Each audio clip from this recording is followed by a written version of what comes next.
Hello दोस्तों, मैं हूं मोहम्मद रज़ी।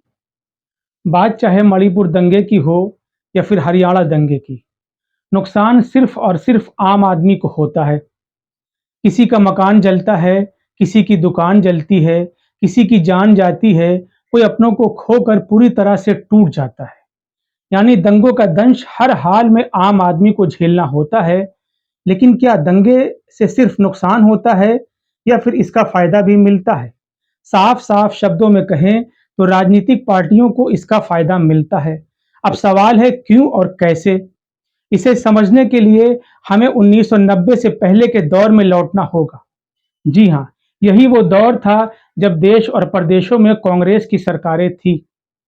उत्तर प्रदेश और बिहार में हर दूसरे तीसरे साल दंगे होते थे।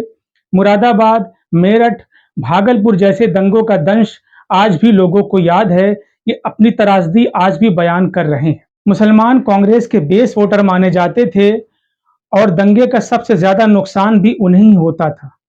लेकिन इसके बावजूद वो कांग्रेस को वोट करते थे और कांग्रेस को इसका फायदा मिलता था। मुसलमानों को लगता था कि अगर कांग्रेस की जगह दूसरी कोई राजनीतिक पार्टियां सरकार में आएगी तो दंगे और ज्यादा होगा और इसकी वजह से उन्हें नुकसान भी ज्यादा होगा। इसलिए वो ना चाहते हुए भी कांग्रेस को वोट देते रहे और कांग्रेस को इसका फायदा मिलता रहा। लेकिन साल 1990 आते-आते हालात पूरी तरह बदल गए। यानी जिन दंगों का फायदा अभी तक कांग्रेस को मिल रहा था, अब बीजेपी को मिलने लगा। उत्तर प्रदेश में बीजेपी की सरकार बनी, कल्याण सिंह मुख्यमंत्री बने। 1991 के लोकसभा चुनाव में बीजेपी को 120 सीट मिली। ये पहली बार था जब बीजेपी ने 100 सीटों का आंकड़ा पार किया।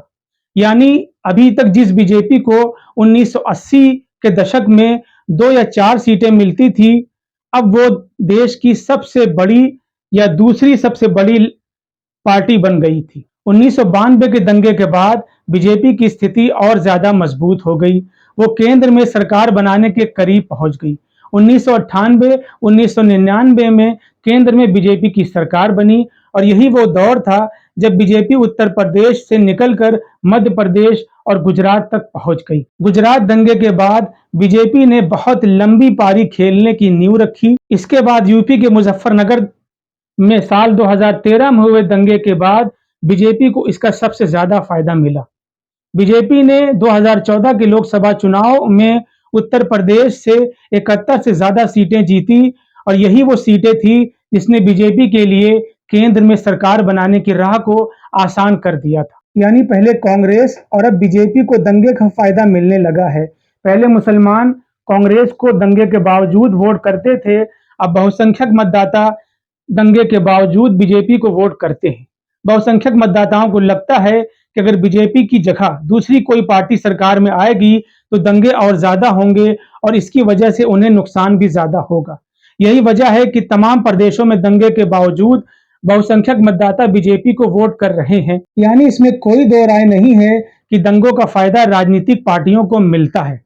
यही वजह है कि राजनीतिक पार्टियां इसका पूरा फायदा हासिल करने से नहीं चूकती।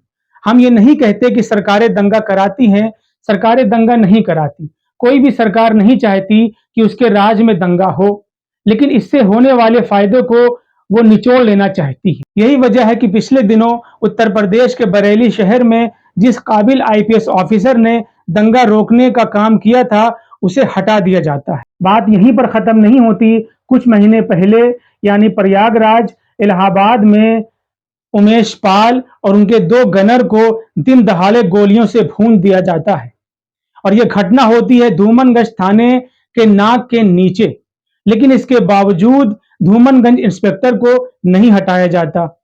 इतना ही नहीं, उसी धूमनगंज इंस्पेक्टर की आंखों के सामने पुलिस कस्टडी में रिमांड के दौरान माफिया अतीक अहमद और अशरफ की हत्या कर दी जाती है, लेकिन इसके बाद भी धूमनगंज इंस्पेक्टर को नहीं हटाया जाता। इन चीजों से समझा जा सकता है कि सरकार की प्राथमिकता क्या है, सरकार की मंशा क्या है। यही वजह है कि इन घटनाओं के बाद उत्तर प्रदेश में हुए कॉरपोरेशन इलेक्शन में बीजेपी को जबरदस्त फायदा मिला। उसने सभी मेयर की सीटें जीत ली, सभासद और पार्षद के चुनाव में भी बड़ी जीत हासिल की। इससे इनकार नहीं किया जा सकता कि दंगे का फायदा पार्टियों को नहीं मिलता।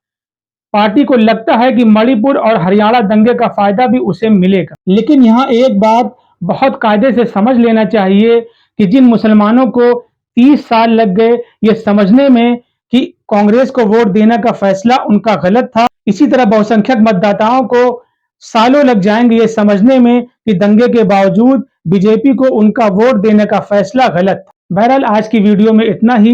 वीडियो पसंद आया हो तो इसे लाइक और शेयर करें, चैनल को भी सब्सक्राइब करें। धन्यवाद।